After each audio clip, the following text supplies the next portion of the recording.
Hi guys, welcome back to my channel. This is going to be my review recap of the Haves and Have Not season 5 episode 9. We all need forgiveness. Last week I didn't do a video because I didn't have time, and I'm not going to talk about everything that happens. I'm only going to talk about the key points that I feel are important within this episode, because we all watched the episode, so there's no reason to go through word for word. So let's get into it. Now, the episode opened where it ended last week when the rookie cop rushed in, when he claimed he had a commotion from Jeffrey and the cop Justin fighting when he was fighting over Wyatt because he think that Jeffrey wants Wyatt, which he does, but he think Wyatt's gay too, but Wyatt's not gay. But the cop rushed in.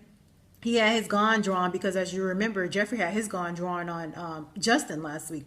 And the cop shoots and he misses, and he literally is like 2-3 feet away and he missed. I'm like, you just got out of the academy? Because Justin kept calling him a rookie.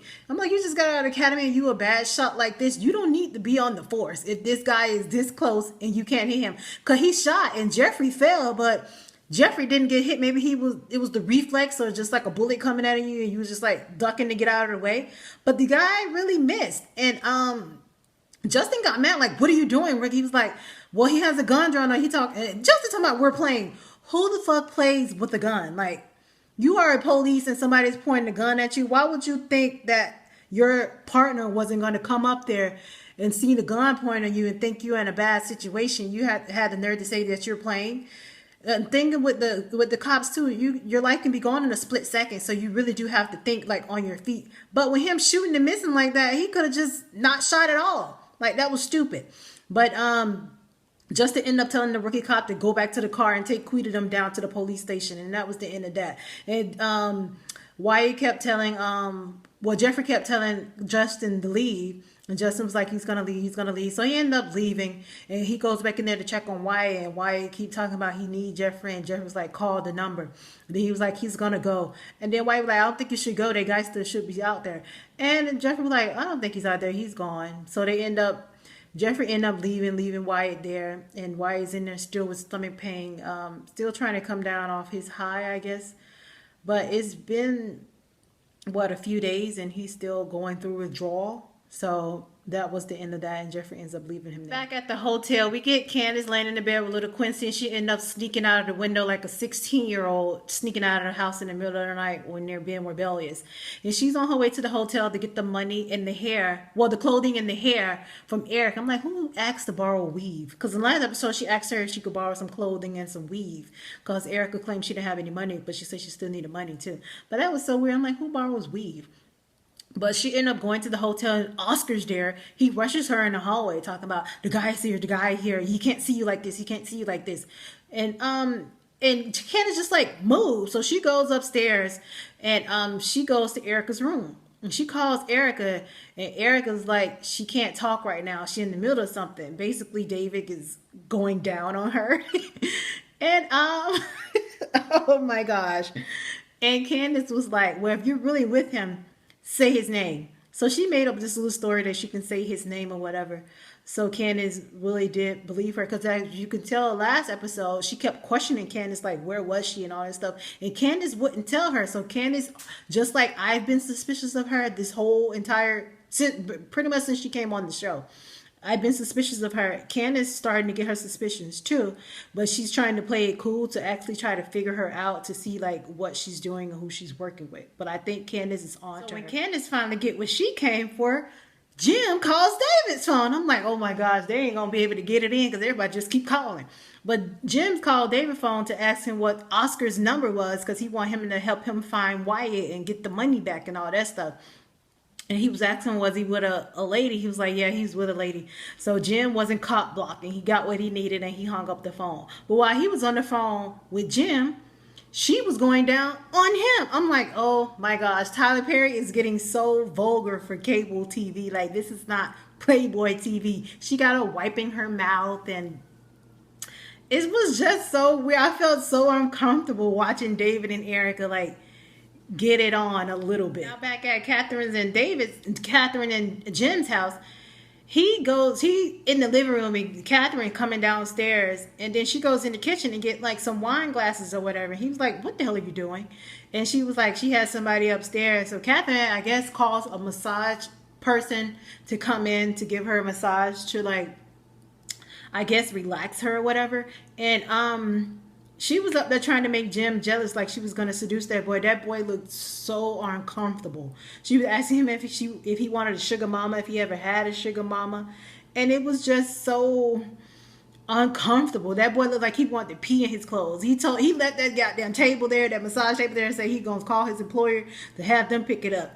And basically Jim was just downing Catherine, making it seem like she can't get anybody, and that little guy don't want her, and don't nobody want her. So basically he was just like killing her self-esteem. And she was telling him that he needed to find Wyatt, and he was like, he had somebody on it. And she was like, good, because once you find Wyatt, I want you out. I don't get this thing why she keep telling him he need to get out and he need to leave. Like, this has been like for the past like 5 episodes she's been saying this, and I don't understand why. And then we get Candace. She's down at the bar. She finally got her weave and her dress, and she looks stunning. I'm trying to figure out where did she change at, because she didn't have a hotel room there. But anyway, she goes to the bar and she was asking him what the Obama dude was drinking or whatever. And then he was sitting in the corner by himself, like the Obama president man. He had like a hat on. You could tell the Secret Service and stuff was there. And she was sitting there, and he was like, well, he asked her, are you a reporter, or like, are you a working girl or something like that? Because she made a notice that she was like, there's no cameras pointing this way. He was like, why would you notice that? Are you a reporter? Are you a working girl? She was like, are you recording me? And he was like, take your cell phone battery out your phone. And she basically called the waiter over there to get her purse, and to prove to him that she wasn't recording him or whatever. I guess he thought he was being set up. And when he asked her where she's a working girl, she literally got upset and got up and left and went back to the bar or whatever. And that's when Oscar came over there again, telling him, trying to make a scene, trying to make it like he drunk or whatever. And but he's slightly telling Candace that he got her room next to him, and he's only in town for a few days or whatever. And he slid the key there, and he ended up leaving because she was like, get away from me. Like, she always make a scene like that, make it seem like he's harassing her. And Oscar ended up turning around and leaving, but she took that key though. So she asked the barman for her purse back, and she ended up leaving. And like, while she was leaving, she was getting into the elevator, and he got in after her. I'm like, this is so cliche.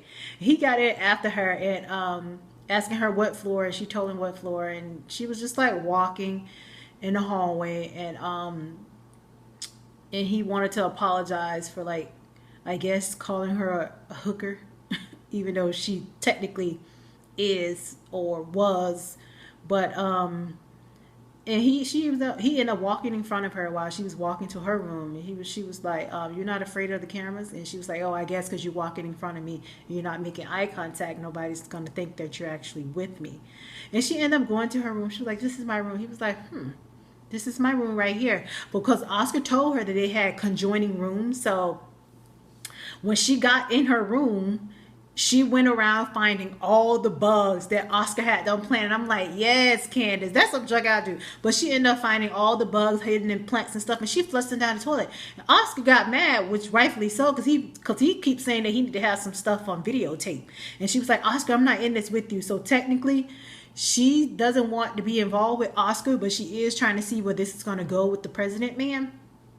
And then he ended up calling her room, and he was like, well, I have all your law books and stuff set out, so you're like a law student, which she technically is. But I don't know why Tyler hasn't brought that back yet. But you're a law student, you're studying for final exams, and make up a story about your boyfriend leaving you or cheating on you or something like that. And then he was like, scream to get me off the phone. And she was like, leave me alone. She screamed and hung up the phone. As soon as she hung up the phone, he called the room. And I'm like, well, he did just call the room number. Because I think in hotels, well, like high-end hotels like that, you could just, well, I think any hotel, you could just press some number and then press whatever room you're trying to call or whatever. Or you could press the front desk and have them call it for you too. But she was like, what? Like, she answered the phone like she thought it was like, she knew it was going to be Oscar again, but she wanted him to think that it was probably going to be Oscar. But I think she probably knew that it was going to be the president man. But he was asking, talking about, is she all right and all that stuff, and she was like, yeah, she was fine. And then he knocked on the door, and she went over and opened the door, and she saw her computers in there. Well, he saw her computers in there and all the law books, and she basically told him that she's a law student in her last year. She booked all her money for this room, and she found out her boyfriend was cheating on her with somebody on campus or whatever. And he apologized to her again for calling her a whore indirectly, and and he offered to get her a drink or whatever, and she was like, fine, but she's not that kind of girl. I guess she's trying to say that she wasn't going to sleep with him. And she was like, he was like, that was fine. So they end up going in. She ended up going in his room, but she left the door open. So that was the end of that, and they end up just going in the room together. I think the president man probably gonna end up falling for Candace, because Candace looked stunning in that black dress and how her hair was. She looked really, really pretty. Her skin was so pretty too. He probably ended up falling in love with Candace. And I wonder, and he's claimed that he remembered faces and stuff, but you remember that she's all on the TV as a criminal wanted for murder for Quincy? Like that didn't make any sense. Then we get Justin and what's the one name, Jeffrey, done behind. They outside Veronica's house, basically arguing, but not really arguing loudly, and she's standing at the window like her ears to the window like a hawk, trying to hear what he's got to say. So she ended up going downstairs, and they try to make up some story about he leaving Jeffrey, giving Jeffrey a warning about making an illegal left turn or something like that. And she was like, there's no left turns on this street and there are left turns to get to this thing. And I'm like, Veronica knows everything, so they should have came up with some good lie before they even went to Veronica's house. And she ended up sending Jeffrey inside, and she telling the cop to stay away from her son. So she seemed like she knows like Jeffrey and the cop is messing around, because when she went inside, she told Jeffrey, you run around with this thing. First it was Wyatt, now it's him. And Jeffrey kept telling her, I'm not with him, not with him. And she was like, well, I can smell him on you.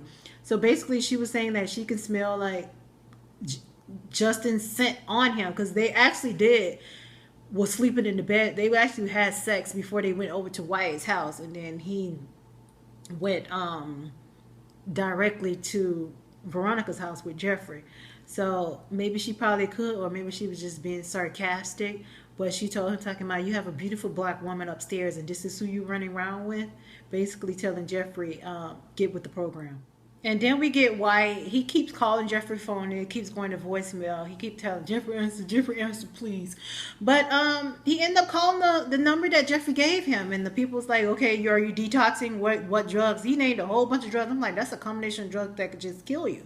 And they said he was going to send somebody like over there right then to help him detox. I'm just like, rich people can just call somebody to just come over and help them detox just like that. I guess if you have the money and you need the privacy, it ain't nothing but a thing. But they said he was going to send somebody over immediately, and they asked Wyatt for his address, and he gave it to him, and that was the end of that. And then we got snitch ass Hannah pulling up to the police station. As she pulling up, Catherine calls her and tell her that she know how Candace got the money out of Jim, and Hannah was like, how? And so she sent Hannah the picture of, I guess, the S&M pictures that the police had showed her.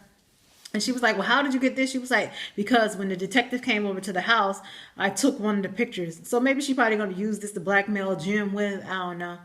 But Hannah act like she ain't never seen none of that before. And I'm like, Hannah, weren't you a whore? Like, I'm quite sure you've seen some of this. Because if you don't know who Candace's daddy is, you were a whore. And she acting so shocked and surprised. And like, she ended up going inside the police station, telling them that her name is Hannah Young, and Candace is her daughter. I'm like, why would you go turn your daughter in, Hannah? Like, what are you doing? Why you ain't turn War in? War got a hit out on her. Why you ain't go turn War in? That was so stupid to me, and it really made me mad. Like, girl, you don't even know what happened. Now you're out here trying to turn in somebody. Remember you told that story about your uncle? You told her your uncle did this. Your uncle stole something. Your uncle really didn't do it. Somebody else had done did it, and your uncle ended up getting killed, and it was on your conscience. And now you end up turning Candace in. Like, this is kind of the same thing when you don't even know the full story. Because you were so scared to try to go turn in Wyatt when Wyatt hit Benny. But now all of a sudden you can turn in Candace. Girl, bye. And why you ain't turn in Benny while you was looking for it? Because you know he's involved too. Like, why would you just turn in Candace? Benny involved too, and you know he was involved. But you ain't turn him in. That was basically the end of the episode. This has been a really, really good season, Tyler Perry. Every episode has been getting better and better. This was season 5, episode 9 of the Haves and the Have-Nots. We all need forgiveness.